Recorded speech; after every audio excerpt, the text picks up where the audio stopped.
आंबा लोणचे निर्मितीने बदललेले आयुष्य। जेवणाच्या डब्यातील लोणचं बचत गटाच्या महिलांनी सहज खाल्ले आणि त्या लोणचाची वाहवा झाली। हे लोणचं तयार केलं होतं रेखाताई यांच्या आईने। प्रेमापोटी परत आईने त्या महिलांच्या मागणीनुसार लोणचं बनवून दिलं आणि या लोणचाची मागणी वाढायला लागली।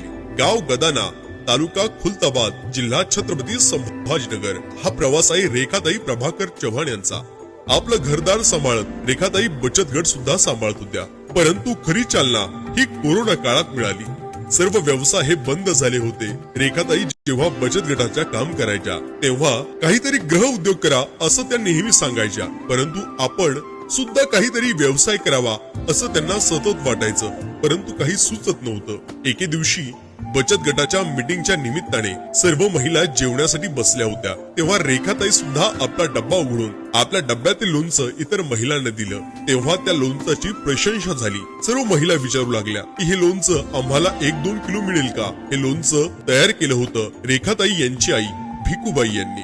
महिलांच्या मागणीनुसार आईने परत लोणचं बनवून दिलं। हे लोणचं महिलांच्या घरातील प्रत्येक सदस्याला आवडू लागलं, पाहुण्यांना आवडू लागलं आणि लोणचाची मागणी वाढू लागली। काही दिवसानंतर दिल्लीवरून मंजिरी शर्मा या काही प्रकल्पाच्या कामानिमित्त गदाना या गावात आल्या होत्या। त्यांनी रेखाताई यांना लोणचाचे सॅम्पल करून मागितले आणि त्यांच्या विविध नातेवाईकांना दिले। हे लोणचं त्यांच्या नातेवाईकांना एवढं आवडलं की मंजिरी शर्मा यांच्याकडून 20 किलो लोणचाची मागणी झाली। हे 20 किलो लोणचं रेखाताई यांच्या आईला बनवणं न शक्य नव्हतं, त्यामुळे रेखाताईंनी आपल्या आईकडून सर्व काही शिकून घेतलं। आंब्याची निवड कशी करावी, लोणचामध्ये कोणत्या घटकाचा किती प्रमाणात वापर करावा, अशी सर्व लोणचाची माहिती करून छोट्या मोठ्या निर्मिती उद्योगाची सुरुवात झाली। 5 किलो सुरुवात झालेला हा उद्योग आता 400 क्विंटल पर्यंत आला आहे। रेखाताईचे पती प्रभाकर ही शेती बरोबर लोणचाचं व्यवस्थापनाची जबाबदारी सुद्धा सांभाळतात। हे लोणचं संपूर्ण महाराष्ट्रात प्रसिद्ध झालं असून प्रत्येक घराघरामध्ये या लोणचाची टेस्ट आहे। आपण टेस्ट केलीत का? जर टेस्ट केली नसेल तर नक्की ऑर्डर करा।